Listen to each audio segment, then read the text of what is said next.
إن الحمد لله نحمده ونستعينه ونستغفره ونستهديه ونعوذ بالله من شرور أنفسنا ومن سيئات أعمالنا من يهده الله فلا مضل له ومن يضلل فلا مرشد له وأشهد أن لا إله إلا الله وحده لا شريك له وأشهد أن محمدا عبده ورسوله اللهم أصلي وأسلم على أشرف الأنبياء والمرسلين نبينا محمد وعلى آله وأصحابه ومن تبعهم بإحسان إلى يوم الدين وبعد Allahun e falenderoj për ti falë dhe ndihmë kërkoj. Dëshmoj se nuk i takon adhurimi askujt me drejt përveç Allahut dhe se Muhamedi është rob dhe dërguar i tij. Paqja dhe mëshira e Allahut qofshin mbi të, mbi familjen e tij, mbi shokët e tij dhe mbi të gjithë ata që i përcjellin me të mira deri ditën e Kiametit. Veprat që robin afrojnë deri te Zoti janë shumë. E një prej atyre veprave edhe ndoshta edhe ndër më të mëdhat është një cilësi që njerëzit e duan, një tipar i dashur që njeriu e ngrit te Zoti i tij dhe afron sa më tepër. Kjo është tipari i modestisë. Dhe e kundërta, ajo që njeriu e largon nga zemra dhe po ashtu e largon nga syri Allahut Azza wa Jall, dhe bie autoriteti i tij, është tipari i mendjemallësisë. Këto dy asnjëherë nuk mund që të bashkohen njëra me tjetrën. Disa mendojnë që modestia është naivitet, realisht nuk është ashtu, as nuk është dobësi, as nuk është përbuzje apo largim nga e vërteta. Përkundrazi, është fuqi e zemrës, krenari e shpirtit dhe po ashtu tregon se njeriu ka zemërgjellësi. Është cilësi e robërve të mirë të Allahut Azza wa Jall, besimtarëve që adhurojnë Zotin e tyre, cilësi e atyre që dallohen në mesin e krijesave dhe po ashtu gradat e tyre janë të larta te Zoti i tyre. Allahu Azza wa Jall thotë: "Wa ibadur rahmanil ladina yamshuna 'ala al-ardi hauna." Robërit e gjithë mëshirshmit prej cilësive të tyre janë se ata kur hecin në për tokë, nuk hecin me mendjemallësi, përkundrazi. Ata janë thjesht, janë modest. Kjo është cilësia e tyre. Allahu Azza wa Jall i përmendi për të mirë dhe tha se pikërisht këta janë robërit e gjithë mëshirshmit dhe këta janë cilësitë e tyre. Po ashtu Allahu Azza wa Jall tha: "Tilka ad-darul akhiratu naj'aluha lil ladina la yuriduna 'uluwan fil ardi wala fasada." Xheneti i Allahut, bota e përtejme i takon atyre të cilët janë të thjesht, janë modest dhe nuk janë mendjemdhënj dhe nuk janë arrogant. Këto gjitha përshkrime që Allahu Azza wa Jall i dhan librin e tij tregojnë qartë se njeriu duhet që të mundohet që të afrohet sa më shumë modestisë, të jetë më i thjesht, mos jetë mendjemdhënj, mos jetë arrogant, mos jetë kryelart. Për shkak se gjitha këto tipare në përgjithësi asnjëri nuk i duan. Kur e shoh një person që është mendjemall, kur është kryelar, edhe paraqitet para tyre si arrogant, askush nuk e do. Zemra e njeriu është ashtu e krijuar.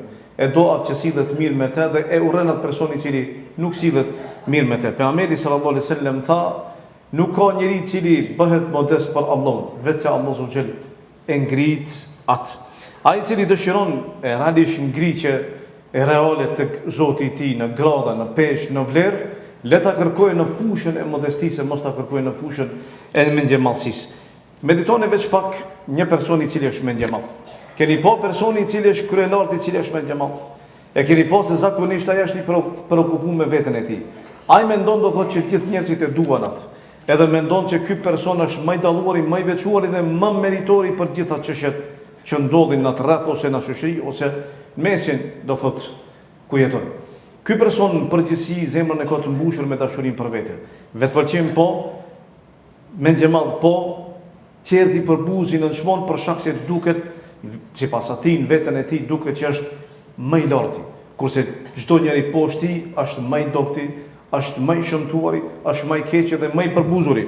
E normalisht ky person i cili mendon ashtu, realisht njerëzit nuk e duan, edhe bie në sytë e njerëzve. E ai i cili shfaqet me xhemal, me pasurinë e tij, pasuria e tij dikur shkon, mbetet gjënohet dhe barra e tij. Ai i cili shfaqet me xhemal me pushtetin e tij dhe shfrytëzon atë, dikur humbet pushteti i tij, po mbetet llogaria. Ai i cili shfaqet me xhemal, me bukurinë e tij dhe po ashtu edhe me fizionominë e tij ose me periordhjen e tij, harron se realisht periordhjen e tij e ka nga dheu dhe te dheu do kthehet. Që është i biri Ademit dhe nuk ka mundësi që të dale jashtë asaj. Sikur se qirë, ashtu si janë kriju, ashtu është kriju edhe ai vetë. Ata si janë, është edhe ai. Mirë po, mashtrimet, vezveset e shejtanit, po dhe komplimentet e njerëzve fatkeqësisht e bën që ai të mendojë se është dikush, realisht ai është askush. Pejgamberi sallallahu alaihi wasallam tha, nuk hyn xhennet ai personi i cili në zemrën e tij e ka sa një thërmi atomi me ndjemallsi. Nuk hyn xhennetin e Allahut azza xal. Për shkak se herdo kur do shfaqet me ndjemallsia e tij, dhe do përbuzet tjetrin, dhe do nënçmohet vërtetën, ndaj do e çojë ka shkatrimi, veç nëse nuk mendohet para se Allah azza xal t'ia morë shpirtin atij. E nuk ka rrezik më të madh për zemrën se sa një cilësi e cila e pengon njeriu që të hyjë në xhennetin e Allahut azza xal. Është e rëndë të pengojnë xhennetin e Allahut, mundohesh me vite, sakrifikon, edhe në fund për shkak një cilësie, një tipari që e ken zemrën tënde dhe shfaq, her pas here me ta shkatru dunjon edhe ahiretin tënd, nuk ka marrë, nuk ka ma keq. Prandaj thuhet që mendjemallësia është një prej smundjeve më të rrezikshme që mund që ta preke zemrën. Ata që mendojnë që mendjemallësi ka fuqi edhe ka ngritje realisht, ata gabojnë. Për shkak se mendjemallësia në përgjithësi vije shkaku i padijes rreth realitetit dunjos dhe rreth realitetit njeriu. Kur njeriu nuk e di, nuk e njeh veten e tij, nuk e njeh krijimtarinë e tij, nuk e njeh dunjon ku jeton, normalisht e harron. E atëherë shfaqet mendjemallësia e tij, mendon që është më i miri, mendon që është më meritori, realisht është e kundërta e asaj. Andaj do thotë mos u çudit kur i shef ata të cilët janë mendjemëllë, se si mundohen që duken para njerëzve, edhe shfaqen se janë ngritur, edhe shfaqen se janë të lartë, megjithatë ata në sy të njerëzve janë shumë poshtë. Andaj duhet që të hikemi kësaj mendjemallësie. Patjetër, për shkak se është smundje e rrezikshme, siç e përmenda, që e prish zemrën, e shkatron atë, është gjunohi i parë i cili u bën tokë dhe gjunohi i parë i cili u bën qiell. Iblisi për këtë shkak u shkatrua. Kur Allah subhanahu e urdhëroi që t'i bien sejdë Ademit, nuk i ra mendjemallësia e tij. Ky është gjunohi i parë që e shkatroi Iblisin ose realisht që ndodhi në qiell, po dhe gjunohi i parë tokë ku i biri Ademit e vrau vëllain e tij. Shkaku i mendjemallësisë dhe shkaku zilis që e patë në zemrën e tij. Andaj secilin që e shef që në përgjithësi shkatërrohet, ka mundësi që një prej cilësive që ka qenë sebeb deri në shkatrimin e tij ka qenë pikërisht mendjemallësia e tij. Andaj duhet me pas kujdes, me largu këtë cilësi nëse dikush e posedon prej neve, për shkak se nuk ka ndobin të. Edhe realisht njeriu i cili është modest, gjithë e duan, kurse ai i cili është mendjemall, askush nuk e afron, edhe askush nuk e do. E ke pa njeriu i cili është modest, i thjesht. Është shumë interesant që është e tij. Si pranohet te njerëzit, është shumë e thjesht. Do thotë është e çuditshme, se si ka mundsi pasuri nuk ka, pozit nuk ka, pushtet nuk ka, megjithatë njerëzit e duan. Nuk ka as premtime, nuk ka as fleta që mundet me ta realizojë një premtimin tënd ose me bë diçka për të asaj që ti përfiton diçka. Jo. Thjesht është njëri me modest i thjesht, po gjithë njerëzit e duan. Anojnë zemrat kaj. Mendjemallësi ka mundësi që të posedojë shumë, edhe ka mundësi me dhënë më shumë, po njerëzit që nuk e duan. Ai i cili është më i thjesht, gjithë anojnë kaj, edhe e duan.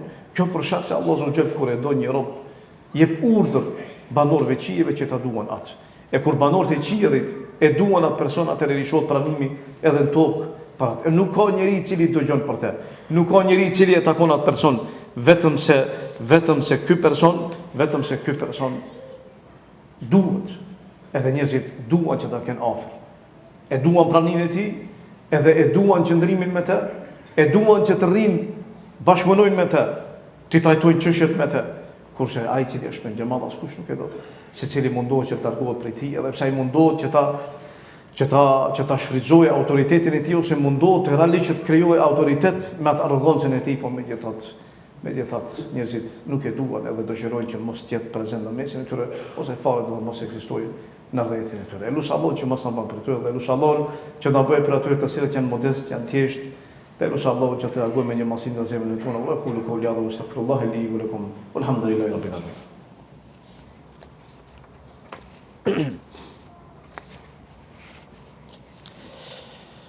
Alhamdulillahi rabbil alamin wa salli wa sallim ala ashrafil anbiya'i wal mursalin wa ba'd.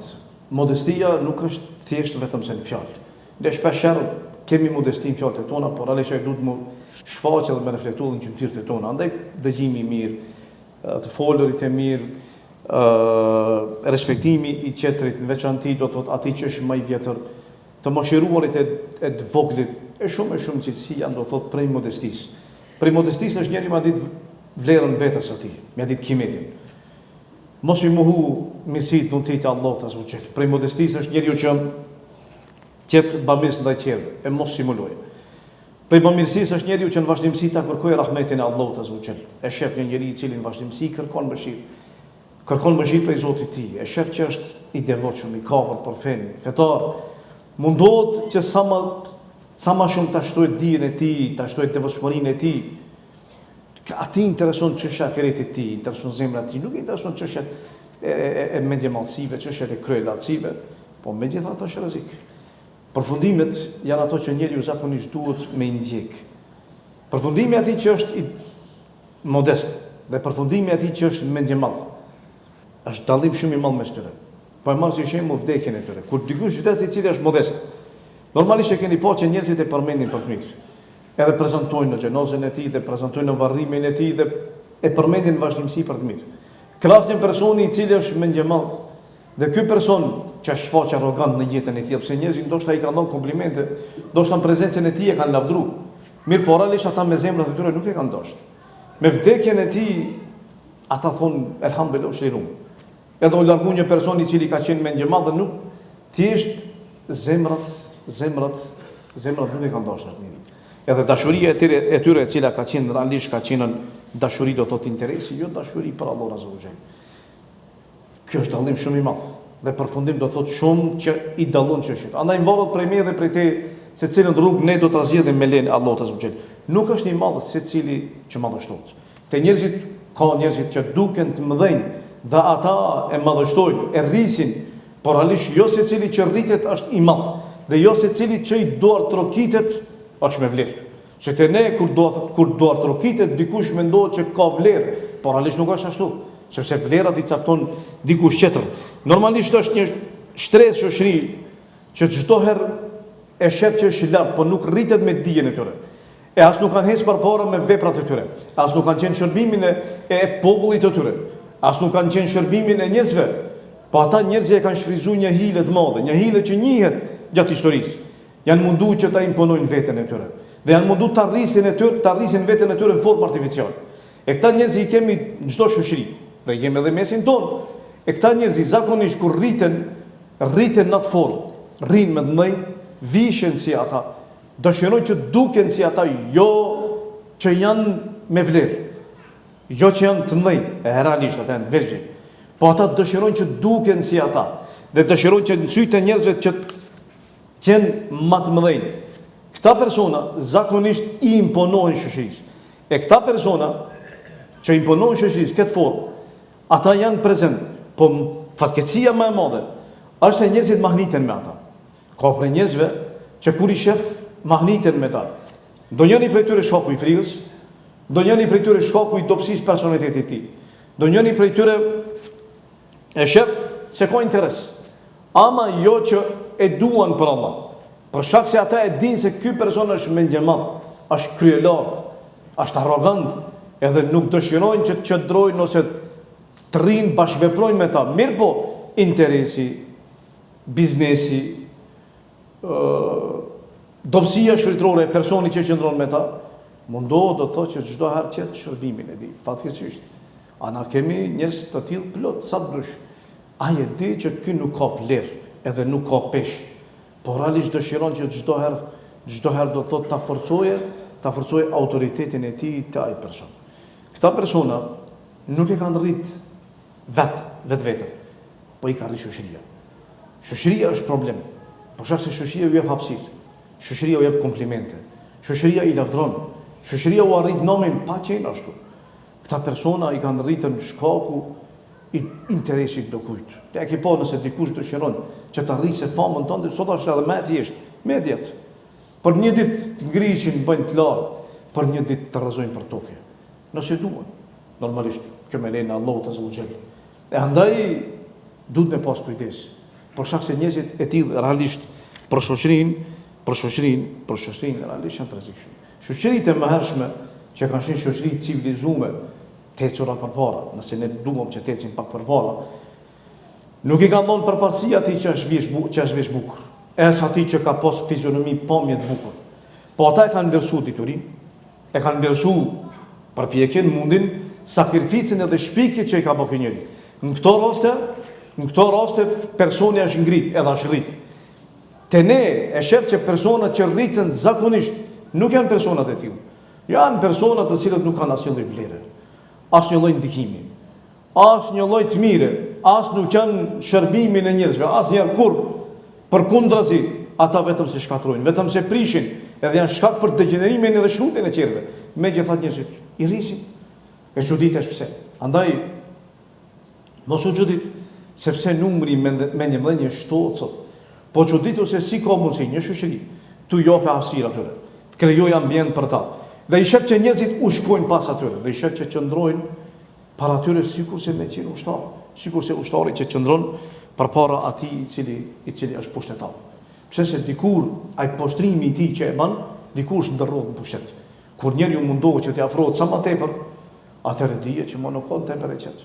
E kemi po vetëm se njerëzit servila të cilët e japin çdo autoritet që e kanë atyre, vetëm se qëndrojnë në krahun atyre edhe pse e dinë që nuk janë të vërtetën.